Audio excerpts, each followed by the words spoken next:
예수님께서 이제 승천하시기 전에 제자들에게 예루살렘을 떠나지 말라. 너희들이 무엇보다 앞으로 살아가야 될 삶을 위해서 가장 먼저 너희들이 해야 될 일이 있는데 그것은 성령으로 너희를 채우는 것이다.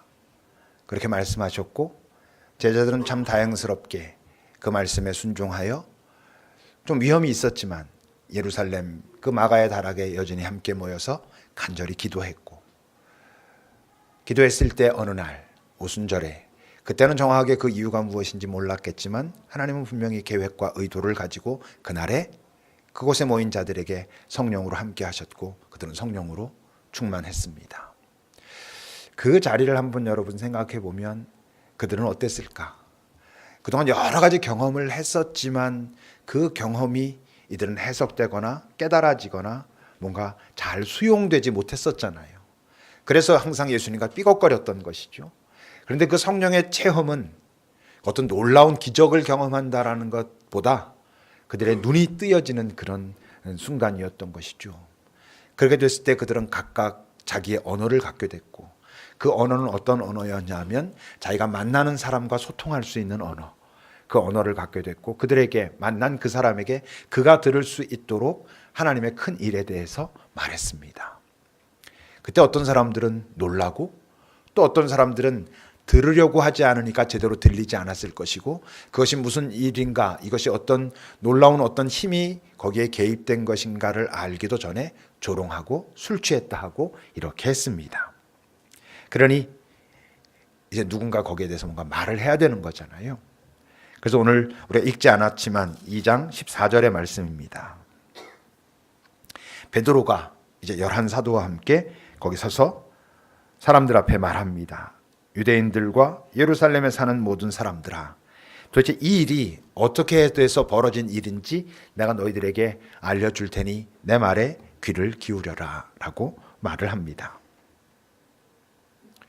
지금 베드로가 이렇게 일어나가지고 딱 이야기를 할 때 적어도 지금 여러분들이 이렇게 나의 이야기를 어쨌건 귀에 기울여 듣는 것처럼, 또 뭐 목사님이니까 어떤 권위를 인정하고 뭐 그랬을까? 아마 그러지 않았을 것입니다. 뭐 지금 우리가 생각하니까 베드로 사도고 성경에도 사도라고 기록돼 있지, 이 당시는 베드로는 누구냐 하면 그냥 어부였다가 예수 따라다니던 자, 그것도 한 2달 전에 뭐 모르겠노라고 다 도망가고 두려워하여 숨어 다니고 어떻게 보면 그다지 성공적으로 따라다니지도 못했던 자, 그 자가 근데 지금 몇몇 사람들과 함께 뭔가 어떤 일이 벌어진 거고 거기서 이야기를 하니까 사람들이 들을 땐 뭐 대단한 어떤 권위를 인정해서 듣는다기보단 도대체 이게 무슨 일이지? 라고 하는 호기심 정도였을 것입니다. 어떤 객관적인 권위는 없는 것이죠. 오히려 여러분 오늘 지금 그의 말을 들으려고 하는 사람들은 어떤 사람들입니까?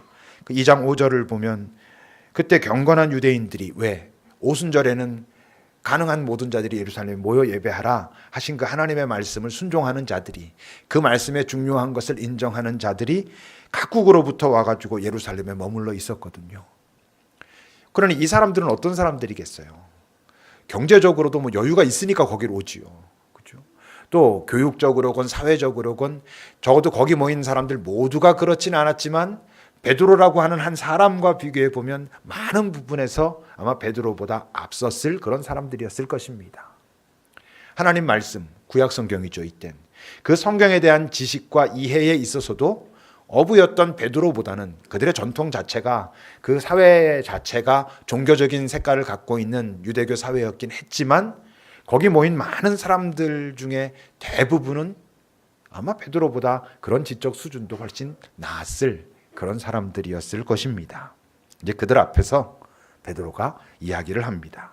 우리가 읽지 않았지만 거기는 그 다음에 베드로가 하는 이야기들이 무엇입니까? 우선 첫 번째는 성경에 나오는 예언, 요엘의 예언에 대해서 이야기하죠. 우리가 다 알다시피, 너희들도 당연히 알다시피 하나님께서 요엘을 선지자를 통해서 예언하시지 않았느냐. 말세가 되면 나의 영을 내가 이 세상에 보낼 것이다. 그 영을 받은 자들은 예언을 하고 환상을 보고 꿈을 꾸게 될 것이다 라고 말씀하시지 않았느냐 라고 이야기하면서, 그러나 그런 말세가 되면 오히려 이 세상은 점점 더 힘든 것처럼 보이고 피와 뭐 어둠과 이런 것들이 막 오겠지만, 그러나 그때 그리스도를 이 땅에 하나님께서 보내실 터인데 그를 믿는 자는, 그의 이름을 부르는 자는 구원해 주시겠노라고 요엘 선지자를 통하여 말씀하시지 않았느냐라고 이야기하면서, 그 다음에 이제 무슨 얘기를 하냐면 예수 이야기를 하는 거예요. 예수라고 하는 분, 우리가 따라다녔던 그분에 대해서 너희들에게 소개하겠다. 그러면서 그의 생애, 그가 일으켰던 기적들, 그러나 사람들이 그를 십자가에 달려 죽인 사건, 그럼에도 불구하고 하나님께서 생명이신 그분을 사망에 머물러 있을 수 없는 분이니까 다시 부활하시게 한 그 사건, 그러면서 그가 말하죠. 우리가 바로 그 일의 증인이었다. 우리가 그 현장에 함께 있었다. 우린 실제로 그것을 경험했다. 그리고 그 주님이 승천하시면서 뭐라 약속하셨냐면 당신의 영을 우리에게 보내주시겠노라고 약속하셨는데, 지금 너희들이 보고 있는 이 놀라운 일은 그 약속하신 성령을 받은 우리들에게 나타난 어떤 그분의 증거고, 너희들이 십자가에 달아 죽인 그분을 하나님 아버지께서는 그리스도로 인정하셨다라고 말하고 있는 거예요. 그게 이제 오늘 본문 36절의 시작입니다. 36절을 같이 읽어보겠습니다. 시작.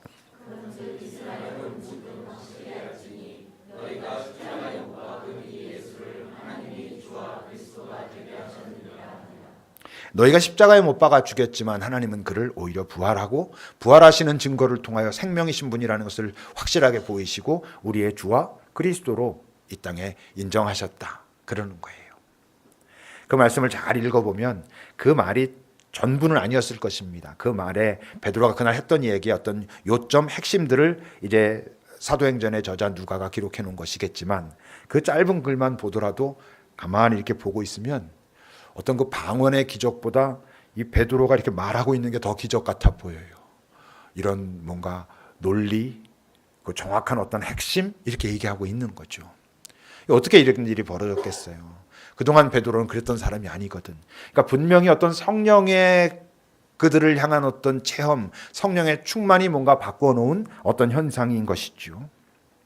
근데 그때 베드로의 그 이야기를 듣고 사람들은 어떻게 반응합니까? 37절입니다. 함께 읽어봅시다. 시작.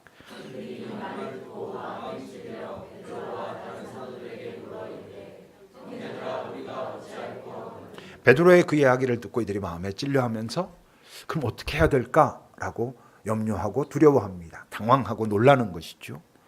그리고 이제 베드로가 어떻게 하라고 얘기하니까 그때 어떤 일이 벌어졌다고? 41절입니다. 함께 읽어봅시다. 시작.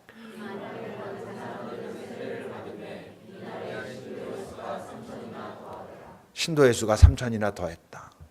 이걸 그냥 단순하게 얘기하면 뭐 하나님께서 함께 하시면 못할 일이 없다, 이렇게 할 수도 있겠지만, 여러분 이 사회가, 지금 이 당시에 이 사회가, 베드로가 물론 뭐 좀 달라져 보이긴 하지만 그동안 그의 어떤 분위기로 봐서는 그답지 않은 어떤 이야기를 참 논리 있게 핵심을 짚어가면서 이야기를 하긴 했지만, 또 그들이 천하 각국으로 정말 각 나라에서 왔을 때 그 예수의 제자들이 뭐 성령을 받았다고 하는 그들이 자신들의 언어를 하는 이야기를 들으면서 놀랍기는 했겠지만, 뭐 그거 가지고 이 사람들이 이렇게 전부 막 요동을 치고 놀라서 당황하면서 찔려하면서 어떻게 할고, 그리고 어떻게 하라고 그러니까 다 예스 그렇게 해가지고 세례받고 3,000명 이상이나 지금 그 공동체에 들어오고, 이렇게 될 분위기는 아니었단 말이죠, 사실.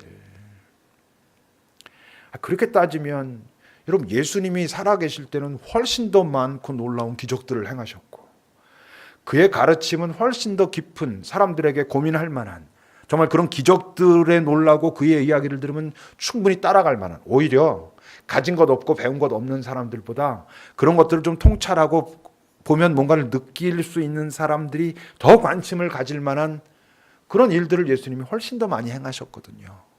근데 그때는 그들은 오히려 배척하고 그랬는데, 오늘 이 자리에서 이들이 뭔가 하여튼 다른 거예요. 어떻게 해서 이들은 그렇게 마음에 찔려하면서 그랬을까? 물론 어때요? 베드로의 역할이 중요하죠. 우선 베드로가 이렇게 말할 수 있었던 아주 중요한 전제는 뭡니까? 베드로가 그 말씀에 대해서, 성경에 대한 지식이 있으니까, 지식이 있으니까 말을 아무리 조리 있게 하고 뭐 핵심을 짚어가면서 말해도 내용을 알아야 하지, 모르는데 어떻게 하겠어요. 뭐 제가 옛날부터 농담처럼 하는 것처럼 뭐 애들 신앙 좋아가지고 막 새벽기도 한 뭐 100일 정도 하고 난 다음에 정석책 딱 배고 자면 정석의 내용이 팍 들어 얼마나 좋겠어요. 성문종합영어, 요즘 성문종합영어 안 하죠. 옛날엔 성문종합영어 했단 말이에요. 그 두꺼운 책들 막 그걸 이렇게 배고 잤더니 막 그 문법이 차차차차차 들으면 얼마나 좋겠어요. 안 되는 거죠. 그건. 일단 기본적인 지식은 잘 공부해야 되는 거예요. 이건 주시는 게 아니라 내가 잘 이렇게 취득을 해야 되는 것이죠. 그건 가지고 있었던 것 같아요. 또 베드로에게 아주 중요한 건 그 말씀의 핵심이라고 말할 수 있는 본질이라 할 수 있는 예수님을 실제로 경험했잖아요. 그 경험은 매우 중요한 거죠. 말씀이 육신이 되어 이 땅에 오신 그분을 경험하는 것. 근데 생각해 보면 오히려 여러분 베드로는 그 예수님이랑 함께 있을 때, 예수님의 공생애에 함께 있을 때는 훨씬 더 허접했거든요. 그 지식이 갑자기 생긴 것도 아닐 거고, 그 문화가 그러니까 아마 대략은 알고 있었을 거고, 그 예수님을 만났고 함께 다녔고 그분의 놀라운 것을 보았고 듣기도 했고 가르침도 배웠고 그랬을 때에도 베드로는 예수님께 오히려 좀 걸리적거리는 존재였잖아요. 함께 있을 땐. 그 다음에 지금 뭐가 지금 달라진 거예요, 베드로가? 아까도 말한 것처럼 어떤 성령의 체험, 성령의 체험이 베드로에게 눈을 뜨게 한 것이죠. 여러분, 어떤 팩트, 어떤 사실을 경험하는 것하고 그 팩트의 의미가 무엇인지를 깨닫는 것하고는 전혀 다른 사건입니다, 여러분. 다시 말하면 여러분, 예수님의 공생애라고 하는 팩트가 있습니다. 그 팩트는 아주 여러 사람들이 경험했잖아요. 오병이어의 기적, 뭐 남자만 5,000명 이상이 경험했다 이러잖아요. 예수님을 따라다녔던 많은 사람들이 있었고 따라다니지 않았어도 예수가 이랬대더라 저랬대더라 하는 예수의 공생애 때 그것을 경험한 많은 사람들이 있었습니다. 근데 그들이 그 일의 의미가 무엇인지 알았습니까? 몰랐죠. 제자들은 알았습니까? 제자들도 몰랐죠. 제자들도 예수님과 함께 있을 땐 그것이 뭘 의미하는지 몰랐죠. 아마 알았다면 예수의 어머니 정도만 아셨을 것입니다. 그 외에 아무도 예수님의 공생애 동안에 예수님께서 행하시는 일 또는 그가 가르치는 하나님의 나라의 신비에 대해서 몰랐습니다. 그러니까 예수님의 공생애 때 예수님께서 일으키신 모든 기적은 하나도 그들에겐 누구에게도 표적이 아닌 거죠. 요한복음이 표적이라고 말하고 있는 건 요한복음을 기록하는 저자가 기록할 때 돌아보니까 그게 이런 표적이었어라고 그것을 나중에 가서 인정한 것이지, 예수님의 공생애 때 예수님이 일으킨 기적은 그냥 놀라운 일이 벌어진 거고 야, 이 양반 따라다니면 좋겠는데 이랬던 어떤 기적에 불과한 것이지 표적은 아닌 것이죠. 다른 말로 하면 그 의미가 무엇인지 전혀 모르는 것이죠. 언제 그것을 지금 알게 됐다는 거예요. 성령을 체험하고 나서야. 그러니까 성령의 체험이 그들로 하여금 눈을 뜨게 한 것이죠. 여러분, 본다고 다 똑같이 봅니까? 다 다르게 보잖아요. 실제로 모든 것을 경험한다고 그것의 경험의 의미가 무엇인지 다 압니까? 모르잖아요. 여러분, 사도행전 9장 17절에서 18절을 보세요. 아나니아가 이제 그 집에 들어갑니다. 어떤 상황이죠? 바울이 예수 믿는 사람들 다 잡아오겠다고 다메섹 성으로 가죠. 가다가 사울아 어째 네가 나를 핍박하느냐? 니십니까? 네가 핍박하는 예수라. 그래고 뭐 빛이 정오의 해보다 더 빛난 빛이 와가지고 눈을 못 뜨게 됐죠. 사흘 동안 먹지도 자지도 못하고 있죠. 그때 하나님께서 아나니아라고 하는 사람에게 임하셔서 지금 저 사울에게로 가가지고 지금 그에게 안수하고 다시 뜨게 해라. 내 일을 할 사람이다. 이렇게 말씀하시잖아요. 그러니까 아나니아가 그 사람 예수 믿는 자를 다 잡아간다 그랬는데요. 아니야, 가라고. 그러니까 가지요. 지금 그 장면입니다.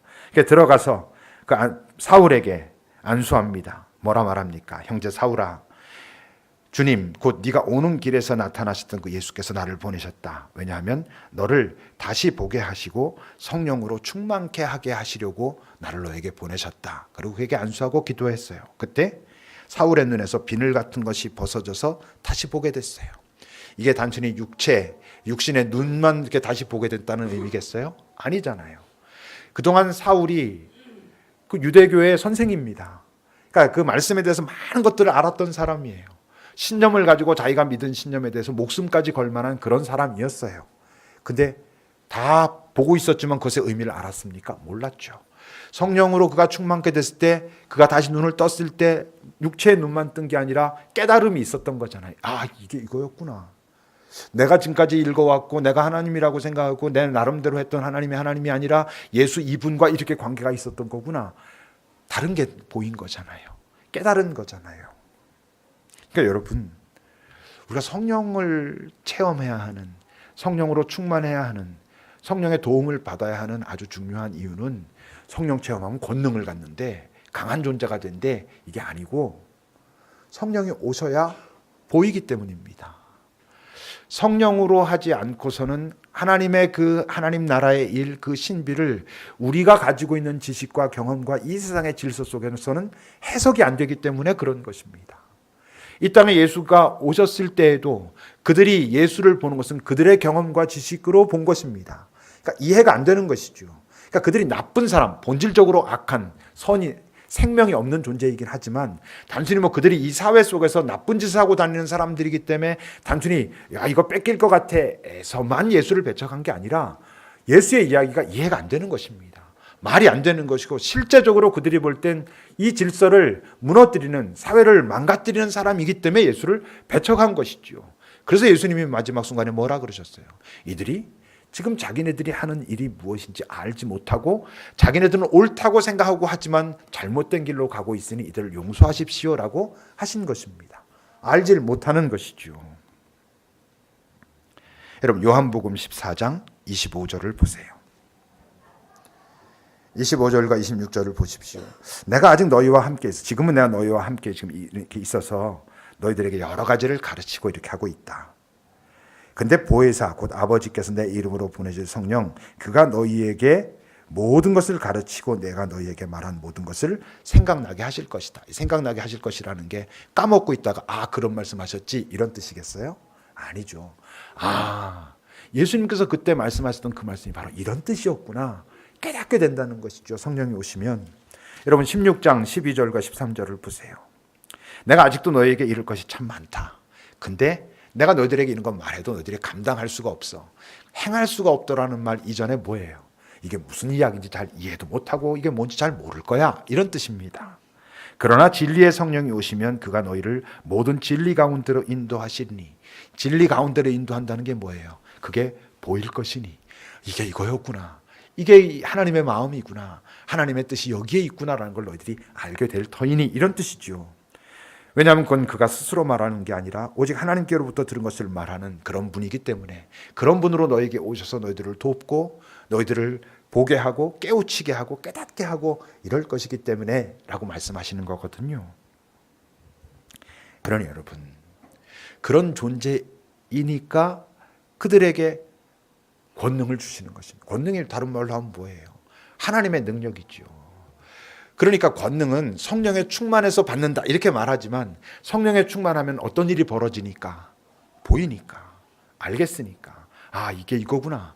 주님께서 오셔서 이 땅에서 행하시고자 하셨던 일이 이거고 그래서 주님은 이 땅에서 필요하고 나를 아직 이 땅에 이렇게 살려두셨고 내가 가야 할 일은 이거고 이제 알겠네 라고 하니까 그에게 권능을 주시는 것이지요. 뭐 우리가 보통 하는 이야기로 하면 뭐겠어요. 뭐 셰프가 좀 경험이 쌓이고 그래야 칼을 들려준다 이러잖아요. 처음에 설거지하고 뭐 심부름만 하다가 칼을 들려주려면 그래서 칼을 다룰 줄 알아야 되니까. 근데 알아야 다루지. 그러니까 성령의 충만은 우리에게 권능과 바로 연결이 된다기보단 성령이 충만했을 때라야만 알게 되니까 보이니까 그런 것이죠. 자 그렇다면 이렇게 생각할 수 있죠. 그러면 베드로가 성령에 충만하고 성령에 충만한 자가 돼서 깨닫고 보이고 그러니까 진심으로 또는 안타까운 마음으로 그 사람들을 바라보면서 이 사람들아 너희들이 지금까지 몰라서 이랬지. 그런데 이게 이런 거고 이런 거고 이런 거고 이래서 이런 일이 벌어진 거야. 그리고 예수 그리스도의 복음에 대해서 전했습니다. 그랬기 때문에 오늘 이들이 다 찔려하며 어찌할꼬 이러는 걸까? 그럼 성령에 충만한 자가 복음을 전하면 항상 이런 일이 벌어집니까? 문제는 아니거든요. 대표적인 사람 누구? 스데반. 여러분 6장 8절을 보십시오. 사도행전 6장 8절을 보면 스데반이 은혜와 권능이 충만하였다. 여기서 말하는 은혜와 권능이 충만했다는 얘기는 말을 바꾸면 성령으로 충만했다 이런 얘기잖아요. 그래서 큰 기사와 표적을 사람들에게 다 보이고 그랬던 사람이다라는 거예요. 이 말만 보면 오늘 베드로가 사람들 앞에서 그 말을 전하기 전에 벌어진 그것보다 훨씬 더 스데반이 큰 일들을 하고 있었던 거죠. 베드로가 한 일이라고는 사실 없죠. 베드로가 지금 보여준 거는 성령이 임했을 때 그들이 각자의 언어로 이렇게 말했던 그 방언 보고 사람들이 놀라서 지금 베드로 얘기 들은 거거든요. 그 베드로 얘기 듣고 나서 사람들이 찔려하면서 어찌할꼬 그런 거거든요. 그러니까 그 배경으로 말하면 스데반이 더 뛰어난 거예요. 지금 여러분 그 7장도 보세요. 7장 55절에 보면 스데반이 성령이 충만해가지고 어느 정도로 충만했냐면 하나님의 영광과 예수께서 하나님 우편에 계신 것이 보이는 거야. 환상 가운데 보였던, 그러니까 실제로 어떤 경험적으로 봤던 그게 보이는 거야. 그러니까 이 충만은 그냥 보통 충만도 아니야. 여러분 우리가 왜 그 옛날 어른들 그 자동차 기름 넣을 때 만땅이요 이랬잖아요. 완전히 끽할 때까지 넣으면 또 그분들은 몇백 원 더 쩌르륵 넣고 그냥 깔딱깔딱할 때까지 찬. 스데반은 성령이 그렇게 채워진 거예요 지금. 그래서 놀라운 일들을 실제적으로 보이고 그가 하는 그 일이 하나님의 마음과 똑같고 실제로 하나님을 눈으로 볼 수 있고 이런 존재였단 말이에요. 근데 어떤 일이 벌어져요? 57절 보니까 7장 57절 보니까 근데 그렇게 얘기를 스데반이 했는데 사람들은 큰 소리를 지르면서 귀를 막고 일제히 그에게 달려들어서 성 밖으로 내치고 돌로 쳐. 도대체 이게 어떤 차이 때문에 이런 일이 벌어질까요? 베드로도 스데반도 성령으로 충만합니다 지금. 그리고 성령으로 충만하기 때문에 그리고 성령으로 충만할 때에만 볼 수 있는 걸 보고 있고 깨달았고 슬픈 마음, 사람들을 향한 안타까운 마음을 가지고 진심으로 전심으로 복음을 전했어요. 그런데 한 사람은 3,000명 이상이 회개했다고 그러고 한 사람은 돌 맞아 죽었어요. 이건 도대체 어떤 차이가 있는 걸까요? 여러분 오늘 본문 37절을 다시 보면 그들이 베드로의 말을 들었을 때 마음에 찔려 했다. 그리고 베드로와 다른 사도들에게 물어서 우리가 어찌할꼬 이러고 있었다 그럽니다. 그런데 여러분 그 스데반 이야기도 좀 보세요. 7장 54절을 보면 그들이 스데반의 말을 듣고 마음에 찔려 했다. 둘 다 마음에 찔려 한 건 똑같대요. 근데 이 사람들은 스데반을 향하여 이를 갈았대. 마음에 찔렸다라는 게 같아 보이죠. 그래서 여러분 그래서 우리가 뭐 내년에 원어로 같이 보기도 하자 이랬지만 원어 성경은 이게 좀 달라요. 마음에 찔려 했다라는 게 우리 한국말로는 둘 다 우리 한글로는 다 똑같은데 마음이라고 하는 단어는 같아요. 마음은 까르디아라고 하는 단어예요. 영어로 하면은 심장 이런 거예요. 다른 말로 하면 그 존재의 중심 이런 거예요. 가장 그 존재를 말하는 핵심. 레위기 17장에서는 거기서 뭐라고 말해요? 모든 생명은 결국 피에 있다라고 할 때 그 피와 같은 거예요, 결국. 마태복음 5장 8절에서는 뭐라고 말하고 있어요? 마음이 청결한 자는 복이 있나니 하나님을 볼 것이다. 그 마음이에요, 그 까르디아. 그러니까 이 마음이란 뭐냐 하면 그 존재의 중심. 또 다른 말로 하면 하나님과 만나는 접점 뭐 이런 거예요. 그 마음에 어쨌건 베드로도 그렇고 스데반도 그렇고 성령이 충만하여 그 사람들에게 복음을 이야기했을 때 그 마음에 어떤 건드려짐은 있었다는 거예요. 근데 뭐가 다르겠어요? 그러니까 언어에서는 찔렸다라고 하는 단어는 두 단어가 다른 단어예요. 베드로가 말했을 때 사람들이 찔렸다라고 하는 까따니수소라고 하는 단어인데 이 단어는 세게 무엇인가로 침을 담아다 이렇게 꽉 맞은 것 같다. 뭐 우리 말로 하면 뒤통수로 뭐 망치로 뒤통수를 맞은 것 같다 이런 거예요. 깜짝 놀라다 이런 거예요. 그들이 뭔가 깜짝 놀라가지고 당황하면서 그럼 우리 어떻게 해야 되는 거지? 이랬다는 거예요. 근데 그 뒤에서 나오는 찔려는 실제는 어떤 단어냐면 분내다, 성내다. 그 마음이 산산조각나다 이런 뜻이에요. 다른 거죠. 근데 왜 달랐을까? 이게 복잡한 거예요. 이제 또 이 사람은 그런 사람, 이 사람은 이런 사람. 그런 복음을 들으면 찔려해가지고 어떻게 할 거 이런 사람이 있고, 복음을 들었음에도 불구하고 성내고 이런 사람이 딱 규정되어 있는 건 사실 아니고, 한 사람도 어떤 땐 그 복음의 말씀이 들려줬을 때 맞아 어떡하지? 이럴 때가 있고요. 우리도 어떤 때 하나님의 말씀이 들어올 때 짜증나, 다 싫어. 왜? 그 마음이 산산조각 나기 때문에. 오히려 그게 어떡하지? 잘해볼까? 어떻게 하면 그러면 내가 다시 이게 풀려가지? 이렇게 하지 않고 이럴 수도 있는 거예요. 오늘 베드로의 이야기와 스데반의 이야기가 있지만, 그럼 베드로 만난 모든 사람은 다 그랬겠어요? 왜 그랬겠어요? 그날에 예수 믿은 사람이 3,000명 됐다 그랬지만 그날 하루에 딱 벌어진 일이겠어요? 그 사건으로 인해서 그때 나중에 보니까 공동체에 3,000명 이상이 더 그 안으로 들어왔더라, 이런 뜻이에요. 하루아침에 막 이렇게 벌어진 일이라기보단, 스데반이 복음 전했을 때 그들이 이를 갈고 귀를 막고 돌을 던졌다 그랬을 때 거기는 모였던 모든 사람이 다 그랬겠어요? 그런 사람들이 앞에 서서 그런 사람들이 있고, 어떤 사람들이 이렇게 마음에 걸려하고 이랬던 사람도 있고, 그건 모르는 거죠. 어쨌건 우리가 성령으로 충만하여 하나님의 말씀을 전한다고 했을 때 내가 할 수 있는 일은 어디까지냐면, 어쨌건 그의 마음이 뭔가 이렇게 건드려지는 데까지만 우리가 하는 거예요. 믿는 건 우리가 할 수 있는 게 아닌 건 거예요. 우리가 할 수 있는 일은 성령에 충만할 때, 성령에 충만하지 않고서도 복음을 전할 수 있어요? 있죠. 여러분, 이 땅에서 성령에 충만하지 않으면서도 예수의 이름을 말하면서 예수가 구원자라고 선언하는 많은 사람들이 있어요. 그 사람들은 찔려하고 이런 건 둘째치고 짜증이 나죠, 정말로. 그건 이렇게 분노도 아니야. 그건 무시하지. 너나 잘해, 이렇게 되죠. 적어도 지금 이 두 사람 다 무시를 할 수는 없는 거야. 안에서 분노가 일어나고 그 안에 깊은 것이 건드려지니까. 근데 받아들이고 싶진 않으니까. 스데반의 경우, 지금 베드로의 경우는 뭔가 건드려지고 당황스럽고 두려워지고 이런 일이 벌어진 거예요. 그 존재가 그걸 들은 사람이 어떤 사람이고 어떤 상황과 어떤 마음가짐에 있느냐에 따라 다르죠, 사실. 지금 베드로의 경우 같은 경우는 이 사람들이 어떤 순간에 지금 온 거예요. 오순절이라고 하는 어떤 절기, 하나님을 기억하고 그걸 기억하기 때문에 가야지라고 하는 나름대로 어떤 갈망을 가지고 온 사람들이라는데 굉장히 중요한 힌트가 있어요. 그랬을 때 복음이 들어가니까 이들이 어떡하지? 그럼 어떻게 해야 되지? 이러고 있는 거고, 스데반은 전하고 있을 때는 그 예수 믿는 자들이 막 핍박을 당하고 있는 그런 때예요. 그러니까 그들이 막 귀를 막고 안 듣겠다고 하고 이제 이런 상황들이 벌어지고 있는 것이죠. 그러니까 여러분, 복음의 말씀을 듣고 찔려하고, 잘 찔려하고, 놀라고 당황하고 그럼 어떡하지? 이럴 수 있는 건 나중에 보면 은총이죠. 다행이고.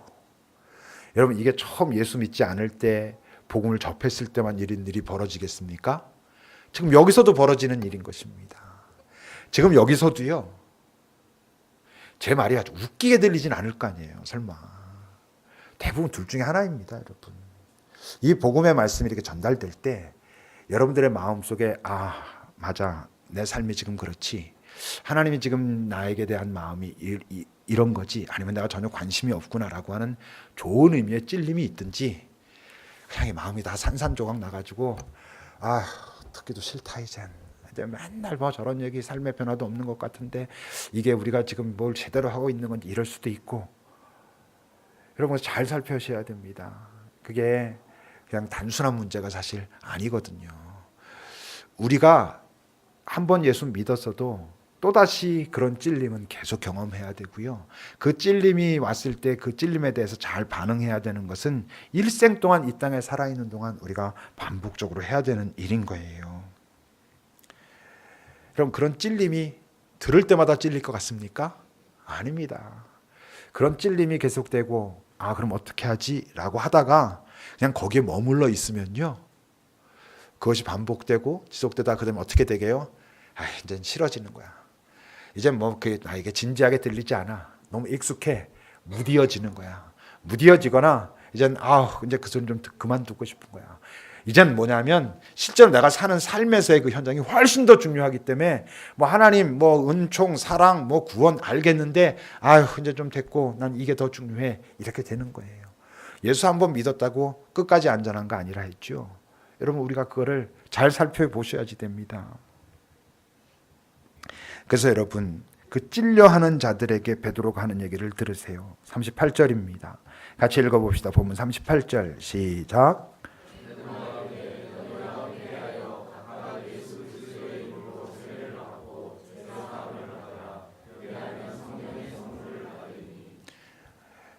여기서의 회개는 물론 본질적인 존재의 회개예요. 생명 없던 자의 생명 있는 자가 되는 거. 이 이야기를 오늘 베드로 사도가 여기에 와가지고 우리에게 회개하라 그러면 우리한텐 상관이 없는 이야기겠어요? 아니잖아요. 우리 끊임없는 회개가 필요한 존재들이잖아요. 성화의 과정, 내 안에 여전히 남아있는 연약함, 악함, 버리지 못하고 있는 옛날의 그 습관들, 여전히 내 관성 그쪽으로 가고 있는, 나를 끌어당기고 있는 그것, 여전히 싫지 않은 어떤 것들에 대해서 회개해야죠. 아까 잠깐 얘기했지만 우린 자칫 잘못한 회개를 나 그거 잘못했습니다 이렇게 하기 쉬워요. 근데 그거가 회개가 아니에요. 진짜 회개는 잘못했습니다가 아니고 나를 잘못하게 하는 그 어떤 에너지를 이길 수 있는 힘을 내게 주소서. 그래서 이젠 그 문제로부터 나로 하여금 조금 더 자유로워질 수 있는 능력을 주십시오. 이게 회개해야 되는 거예요. 이 자리에서 우리가 하나님 앞에 구해야 되는 것도 그것인 거죠. 그러려니 제일 중요한 게 뭐라고? 성령으로 채워져야 되는 거라고요. 우리가 여러분 이 땅을 살면서 내게 필요해 보이는 많은 것들을 위해서 얼마나 애를 씁니까? 이거 가지면 괜찮고 이건 꼭 갖고 싶고 막 이래가지고. 근데 성령은 주님께서 우리에게 그토록 주기 원하시면 내가 너한테 줄게. 그런데 성령을 우리가 구하질 않아. 그러니까 성령으로 채워지질 않아. 성령으로 채우지 못하니까 보이질 않아. 보이질 않으니까 깨달음도 없고 그러니까 자유롭지 않아요. 우리가 성령으로 충만해야 될 이유는요, 예수 전하려고가 아닙니다. 자칫 잘못 생각하면 성령 충만해가지고 복음 전하고, 아니 그런 거 아니에요 여러분. 성령으로 충만해져야 되는 이유는 성령으로 충만할 때라야만 보이는 게 있기 때문이에요. 성령으로 충만해야 이게 똑같은 것 같은데 아니었구나, 내가 생각 몰랐구나, 이런 게 있기 때문이에요. 사람도 다르게 보이고요, 상황도 다르게 보이고요, 무엇보다 나 자신이 다르게 보이거든. 성령으로 내가 충만할 때와 성령에 메말라 있을 때 내가 나 자신을 보는 게 달라요. 성령으로 충만했을 때 보이는 나를 봐야 자유로워져요. 문제는 여전히 가지고 있어요. 근데 조급해지지 않아요. 살 수 있어요. 감당할 수 있다는 걸 알아요. 그게 증인이 되는 거예요. 가서 말로 예수님이 뭐 어쩌고저쩌고 얘기하지 않아도 내 삶 자체가 성령으로 충만했을 때 내가 보고 깨닫고 알았기 때문에 자유로워지고, 자유로워졌기 때문에 살고 있는 내 삶이 내 존재가 증인인 것이지, 내가 예수 믿으라고 말하기 때문에 증인이 되는 게 여러분 아니에요. 오늘 베드로를 보세요. 베드로가 그 자리에 일어나가지고 어쩌면 이 사회의 질서 속으로 보면 자기보다 훨씬 더 많은 것을 갖고 배우고 그런 자들 앞에서 그 복음을 이야기할 때 베드로가 어땠을 것 같아요? 두려워했을 것 같아요? 두렵지 않았을 거예요. 긴장을 했을지는 모르지만 그렇게 익숙한 일은 아니니까. 아니면 이제 뭐 성령도 체험했겠다, 뭐 막 기적도 보였겠다, 그러니까 허세로 막 나 잘났다고 막 벙벙벙 막 이랬을 거예요. 아니요. 당연히 담대했겠죠. 그 담대함은요, 담담함이에요.